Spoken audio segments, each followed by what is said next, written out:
سلام جب آپ ملتے وقت سلام کرتے ہیں تو جب آپ جدا ہوئیے تو تب بھی آپ سلام کیجئے، یہ بھی سلام کے اندر ایک ادب ہے۔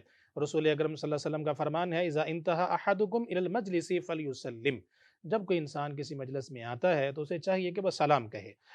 فَإِن بَدَأَ لَهُ أَن يَجْلِسَ فَلْيَجْلِسْ، اگر اس کا ارادہ ہے کہ وہ مجلس میں بیٹھنا چاہے تو وہ بیٹھ جائے۔ ثُمَّ إِذَا قَامَ، پھر جب وہ مجلس سے کھڑا ہونے لگا ہے فَلْيُسَلِّمْ، پھر دوبارہ سلام کہے۔ فَلَيْسَتِ الْأُولَى بِحَقَّ مِنَ الْآخِرِ، فرمایا کہ پہلا سلام یا دوسرا سلام زیادہ، پہلا سلام زیادہ حق نہیں رکھتا دوسرے سلام سے۔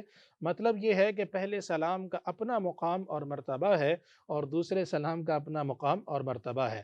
اس حدیث سے یہ بات ثابت ہوتی ہے۔ دوسری ایک جو فائدہ ہمارے سامنے آتا ہے وہ یہ ہے کہ سلام ملتے وقت بھی ہونا چاہیے، اور جب اختتام ہو رہا ہے ملاقات کا، مجلس کا، تو اس وقت بھی آپ سلام کہہ کر مجلس سے اٹھ جائیے۔